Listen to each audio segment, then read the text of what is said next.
I'd like to introduce you to the iPod.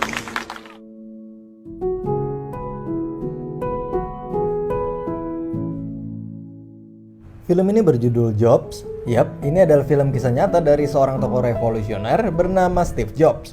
Mungkin banyak dari kita yang seumur hidup cuman pakai Android aja dan belum pernah beli iPhone sama sekali. Tapi sesuka-sukanya kita sama Android, pasti kalau ditanya bagusan mana Android sama iOS, pasti kita semua bakalan jawab iOS ya teman-teman. Bisa dibilang pakai iPhone yang RAM-nya cuma 2GB aja, lancarnya sama kayak Android RAM 4GB ya guys. Hal-hal kecil kayak gitu aja kadang ngebuat saya mikir kok bisa beda banget. Dan sewaktu saya habis nonton film Jobs ini, barulah saya tahu bahwa ada sesuatu yang spesial di dalam Apple. Oke, langsung aja kita mulai filmnya. Di awal film diceritakan bahwa Steve Jobs adalah anak kuliahan yang mendapat beasiswa karena kepintarannya. Dia bisa dibilang cukup terkenal di mata para dosen karena kejeniusannya. Tapi sayangnya, Steve Jobs ini adalah anak yang suka banget kebebasan dan gak mau diatur nih guys. Dia jarang banget mandi, tidur di mana aja, kemana-mana nyeker, rambut berantakan, badannya yang bau, narkoba, seks bebas, pesta, dan lain sebagainya. Dan sampailah di saat dimana dia pergi sama temennya yang bernama Daniel ke India. Nah di India itu dia tujuannya cuma mau nyari jati diri aja nih guys. Karena dia ngerasa hidupnya nggak punya tujuan. Dia selalu ngerasa kosong dan dia juga selalu nangis kalau inget dulu waktu dia bayi, dia dibuang sama orang tua kandungnya sendiri. Dan dia pun sekarang diasuh oleh orang tua angkatnya. Di India ini dia hanya ingin bertemu dengan seorang biksu buat nuntun dia nyari kedamaian. Si biksu itu pun bilang bahwa kesederhanaan akan melepaskan kita dari dunia yang rumit. Dan Steve pun terus-menerus memikirkan perkataan dari biksu itu. Singkat cerita, Steve pun pulang dan setelah pulang itu dia pun berhenti menggunakan narkoba, dia pun berhenti kuliah, lalu bekerja di sebuah perusahaan pembuat game.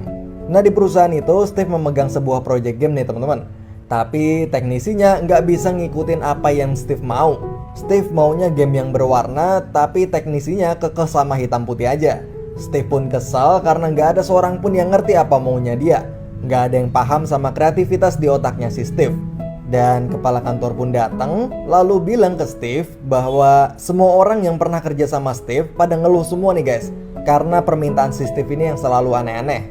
Akhirnya si Steve pun bilang ke kepala kantor itu bahwa dia mau sebuah project game baru dan dia bakal ngerjain sendiri project itu dan dia berjanji bakalan bikin sebuah game terbaik sepanjang sejarah yang pernah perusahaan itu buat.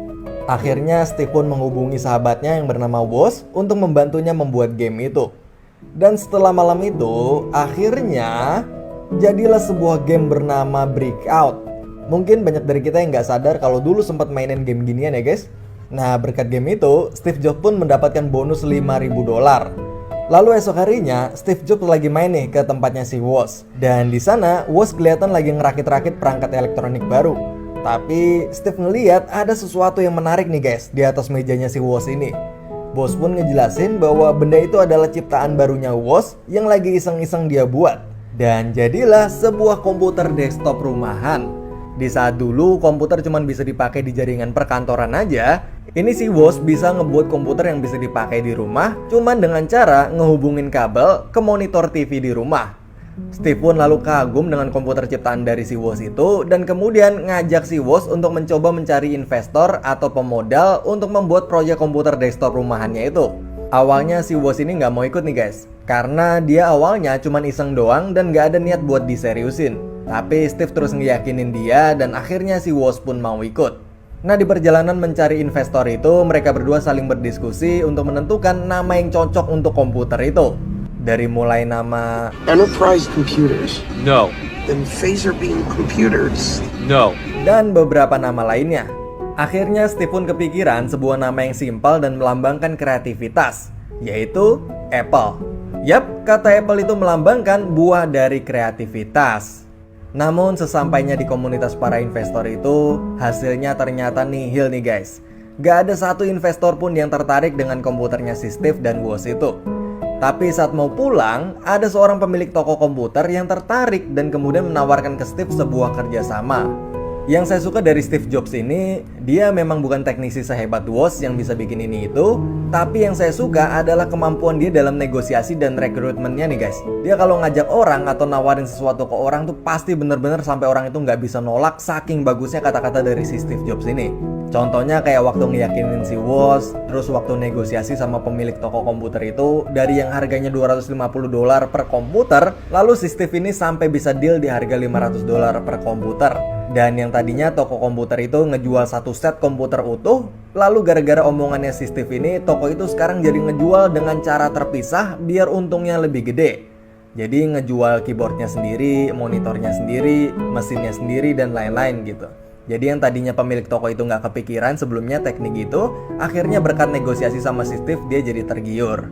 Nah kemudian Steve dan Woz pun akhirnya mulai memproduksi Apple komputer pertamanya yang diberi nama Apple Computer One atau Apple Generasi One. Nah Apple komputer generasi pertama itu mereka buat di sebuah garasi rumahnya. Lalu untuk membantu pekerjaan mereka, Steve pun merekrut 3 orang yang bernama Bill, Chris, dan sahabatnya sendiri yang sebelumnya mengajak dia ke India, yaitu si Daniel. Dan setelah Apple komputer pertama mereka jadi dan sukses terjual ke toko komputer itu sebanyak 100 unit yang masing-masing unitnya seharga $500, maka mereka pun memulai proyek baru yaitu untuk membuat Apple komputer generasi 2 atau Apple Computer 2. Dan di proyek baru itu Steve merekrut seorang teknisi baru bernama Holt yang ditugaskan untuk mendesain tata letak komponen-komponen di komputernya itu. Di sini saya baru tahu nih guys, ternyata dulu kipas angin komputer itu semua posisinya ada di luar dan kipasnya itu suaranya berisik banget. Dan Apple Computer 2 itu bisa dibilang sebagai pelopor desain baru komputer dengan kipas pendingin di dalam casing komputernya. Dan kipas itu nyaris tanpa suara. Jadi yang dulunya suara mesin komputer pada berisik semua, maka Apple berhasil menciptakan komputer yang nyaris tanpa suara. Nah setelah Apple Computer 2 itu jadi, maka Steve Jobs pun mulai menghubungi semua calon investor yang ada di listnya untuk mengembangkan Apple Computer 2-nya itu. Namun, semua panggilan telepon dari Steve ditolak nih guys. Tidak ada satu investor pun yang mau. Karena mungkin di waktu itu bisa dibilang bisnis komputer rumahan masih kurang populer dibandingkan dengan komputer perkantoran. Dan karena semua telepon dari Steve itu ditolak, dan saat Steve sedang stres itu pun, tiba-tiba datanglah seorang calon investor bernama Mike. Mike itu sampai repot-repot datang karena dapat kabar dari salah seorang relasinya bahwa ada sebuah komputer baru bernama Apple yang katanya akan digadang-gadang jadi komputer revolusioner. Tapi pas si Mike itu ngelihat lokasinya itu, dia pun kaget karena pas ngelihat ternyata bukan gedung atau kantor tapi cuman sebuah garasi rumah biasa. Awalnya si Mike itu pesimis, tapi karena si Steve ini jago banget cara ngomongnya, dan akhirnya si Mike pun tergiur dan setuju untuk invest sebesar $300.000 untuk Apple Computer 2 itu nih guys. Singkat cerita, Apple Computer 2 itu benar-benar sukses dan meledak di pasaran. Dan boom, Apple kini sudah berubah menjadi sebuah perusahaan besar dengan gedung, kantor, dan sistem yang sangat profesional. Nah semenjak di sini Apple berubah menjadi perusahaan terbuka nih guys. Yang artinya Apple ini menjadi perusahaan milik bersama atau terbuka, yang artinya bergantung pada kepemilikan saham. Nah walaupun si Steve Jobs ini tetap CEO-nya dan pemegang saham terbesar, tapi di dalam perusahaan Apple itu juga terdapat yang namanya anggota dewan. Nah anggota dewan itulah yang akan mewakili para pemegang saham dan akan selalu mengawasi setiap gerak-gerik Steve. Dan ketua dari anggota dewan itu bernama Arthur. Nah di sini Steve dan Arthur ini akan sering banget nih guys terlibat percecokan. Oke singkat cerita, saat sukses itu pun Steve pun berubah nih guys. Dari sifat, sikap, dan lain sebagainya. Dia udah gak punya waktu lagi buat sekedar nyapa temennya sendiri, yaitu si Woz, Bill, Chris, Daniel, dan Holt yang di awal ngerintis Apple bareng-bareng sama dia. Steve bahkan gak memberikan hak saham Apple sepeser pun untuk Bill, Daniel, dan Chris, serta menganggap bahwa sekarang Apple udah punya banyak teknisi lain yang lebih hebat dari mereka semua. Steve pun juga kalau lagi marah, sekarang jadi gampang banget buat mencat karyawannya. Sampai puncaknya, saat pacarnya Steve mengaku hamil dan mengandung anaknya Steve, maka Steve pun gak percaya dan gak mau bertanggung jawab sama sekali, dan justru malah mengusir pacarnya itu. Dia nggak mau ngakuin kalau itu adalah anaknya. Mungkin di sini Steve masih trauma karena dulu dia juga nggak diakuin sebagai anak sama orang tua kandungnya. Tapi tanpa sadar, si Steve ini justru malah ngelakuin hal yang sama ke anak kandungnya sendiri. Pokoknya si Steve ini sekarang udah bener-bener berubah semenjak sukses ini nih guys.